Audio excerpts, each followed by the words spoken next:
si le Dieu Trinité est bien le vrai Dieu, alors il est aussi nécessairement le Dieu créateur. De même que le potier laisse les empreintes de ses doigts dans l'argile du pot qu'il façonne, nous serait-il possible de trouver des empreintes du Dieu Trinité dans la création qui nous confirmeraient que le Dieu Trinité et le Dieu créateur sont bien le seul et même Dieu? Eh bien, il est tout à fait remarquable de constater que toutes les créatures s'organisent en deux parties symétriques autour d'un axe invisible. Ainsi, par exemple, de l'horizon, autour duquel s'organisent le ciel et la terre. Et le flux et le reflux de la marée, haute et basse, rythment la vie de l'océan, comme la diastole et la systole des battements de notre cœur impulsent la vie en nous, comme l'inspiration et l'expiration de l'air constituent notre respiration. Et à l'image du Dieu Trinité, ou l'Esprit Saint, et ce mouvement, esprit et respiration, c'est la même racine, ce mouvement du Père qui s'exprime dans sa parole, dans son Verbe, et du Verbe qui exprime en retour le Père. Notre corps est constitué de deux parties symétriques qui s'organisent autour d'un axe invisible. Notre visage a deux profils qui se font face, comme le Père et le Fils se font face. Qui me voit, voit le Père, dit Jésus. Un tel Père, tel Fils. Le Père s'exprime totalement dans le Fils, au point que le Fils exprime totalement en retour le Père. Nos deux profils se font face, et la face a sa propre personnalité. Elle n'est pas l'addition des deux profils seulement. Mais elle ne peut pas exister sans les deux autres. L'être humain a été créé par Dieu, non pas sous une seule catégorie, je dirais, mais il a été créé homme et femme, pour que tous les deux, par l'amour, ne fassent qu'un, et que un fasse trois. Aucun des membres de la famille, ni le père, ni la mère, ni l'enfant, ne peut se comprendre sans les deux autres. Il n'y a pas de père sans épouse et sans enfant. Il n'y a pas d'épouse sans père et sans enfant. Il n'y a pas d'enfant sans père et mère. Donc nous sommes insérés dans une structure trinitaire. L'être humain lui-même entretient des relations qui sont filiales, fraternelles et paternelles. Relation trinitaire, à l'image de Dieu, qui est relation, qui est Père, Fils et Esprit.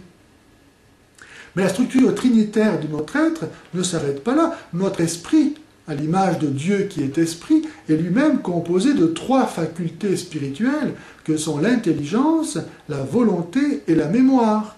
Et aucune des trois ne peut fonctionner sans les autres. L'intelligence pour connaître la vérité que lui montre la volonté pour choisir le bien que lui montre l'intelligence, et la mémoire pour garder ce bien, cette vérité, et en jouir. Nous existons dans le temps qui se divise en passé, présent et futur.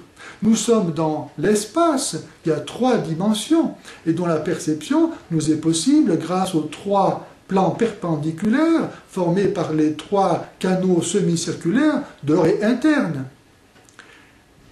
Toutes les couleurs sont obtenues à partir des trois couleurs primaires que sont le bleu, le rouge et le jaune. L'eau existe sous une forme soit liquide, soit gazeuse, soit solide. Le feu éclaire, réchauffe et consume. Nous pourrions trouver beaucoup d'autres exemples de la structure trinitaire de la création.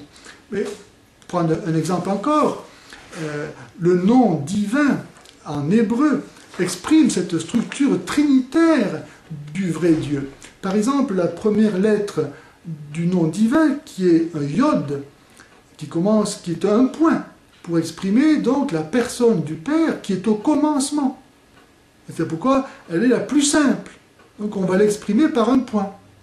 Et ensuite, le Fils est ce point qui descend l'incarnation du Verbe, de la parole qui se donne, qui exprime le Père, hein, exprimée donc par le Vav, la sixième lettre de l'alphabet. Et entre les deux, la même lettre, le He, qui est une respiration et qui exprime parfaitement ce double mouvement de l'Esprit Saint qui unit le Père et le Fils en un seul et même souffle, qui est la vie du Père et du Fils. Évidemment, ce ne sont pas des preuves, ce ne sont que des indices. Mais lorsque tous les indices concourent dans la même direction, l'affaire paraît entendue.